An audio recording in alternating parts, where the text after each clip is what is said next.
What do you think happens when we kids crack the code behind your $10 billion stealth marketing techniques and demand quality food?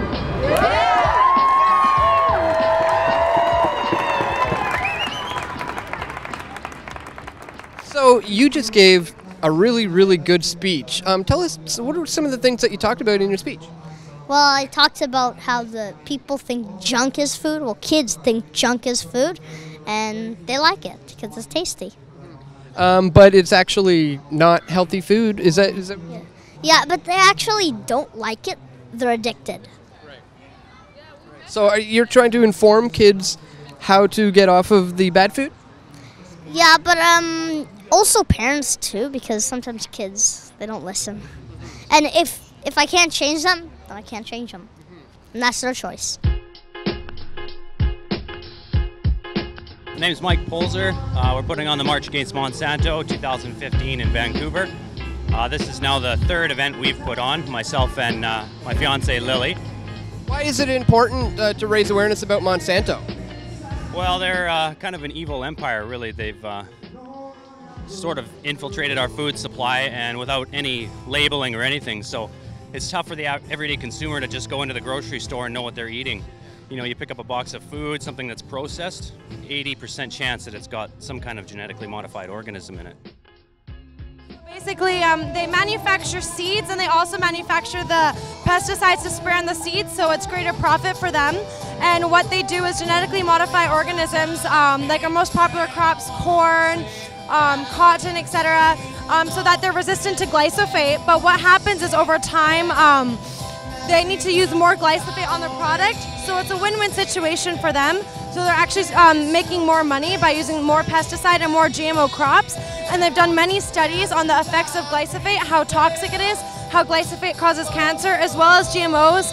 There's been research showing how it's leading to more food allergies with times. That's why many people are allergic to soy, etc., because it's genetically modified and our bodies don't know how to handle these things. It's something new. It's not been researched enough, so we don't know if it's safe or not. My name is Teresa, and I'm with GE Free BC and GE Free Tri-Cities, and we're here to support sustainable agriculture, which means to get all GMO and genetically engineered foods banned in Canada. And so how do you hope to go about beginning to do that? What are the stages, or what are the things we can do to achieve that? Well, we have two main campaigns right now. We have GE Free Zones. So as a provincial organization, we've got 17 municipalities, 13 regional districts, and all of Vancouver Island, AVICC, who all have GE Free language in their policies. So one by one, we're going to municipalities to get GE Free Zones. Richmond, North Vancouver, most recently Anmore, Salmon Arm. There's 17 of them. And that is to go to our municipal governments and ask them to vote for GE Free Zone so we have a voice, because the provincial and federal governments aren't listening to us and our municipal councils are. So we grow that way. Europe is, like a lot of places in Europe are banning Monsanto all out, banning GMOs. We don't seem to be doing that here in North America. Why do you think we're lagging behind in that effort? Because our government is bought. That's the bottom line. If you look at, I started looking at legislative assembly reports regarding GMOs, and it was probably midnight, and I turned to my hubby in bed and I said, am I reading this correctly? They are legitimately backing it with no proof. Our government is bought. They get money to support these products, and that's the number one reason why. Plus, people are complacent. Unfortunately, there is a lot of collusion between government and industry, so it's really tough for any sort of accurate regulation or safety testing to be done, because they use substantial equivalence or something along those lines to approve it. So they basically say, it looks like an apple, it tastes like an apple, so it's an apple, it's safe to eat, without actually doing any long-term safety studies. So that's the big risk there. Typically what we see is Canada will follow the US.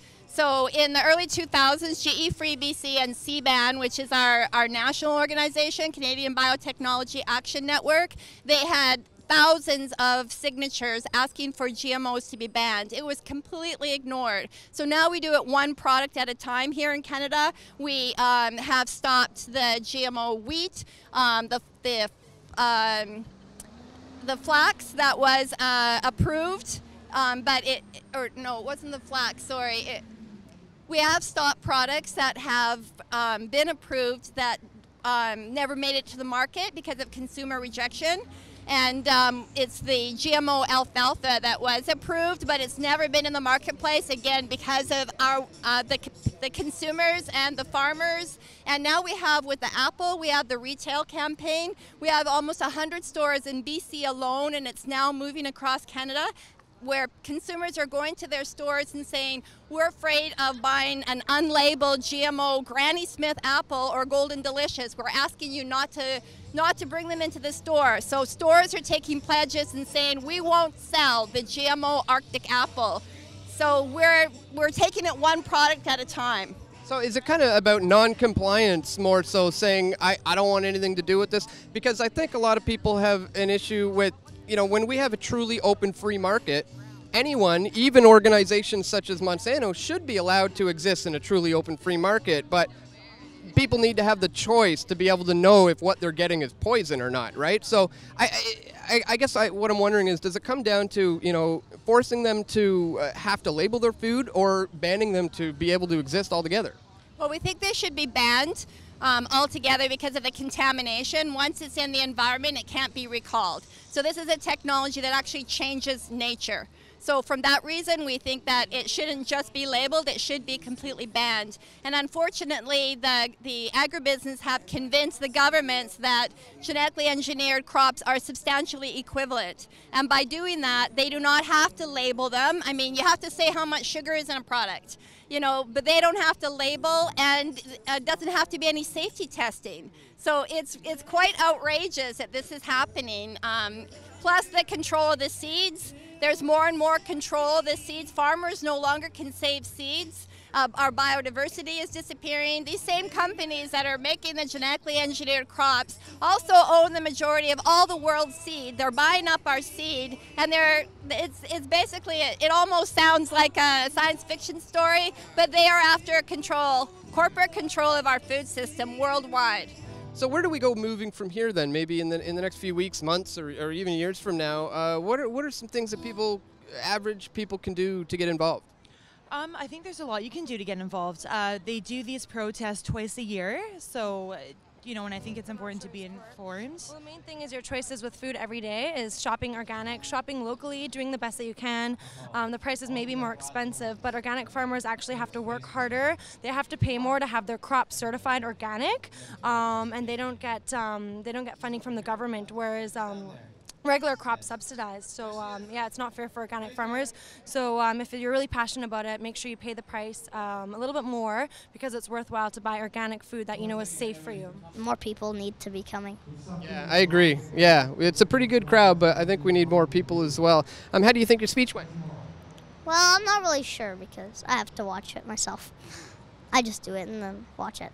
Well, I saw it, and I thought it went great. I have the footage, so you'll get to watch it at some point. Any final thoughts on what people need to, keep in mind or need to learn about of how to eat better? Well, they should make their own food, grow their own food, and make their own gardens. Excellent advice. Thanks so much for talking to us. You're welcome. Thank you, actually.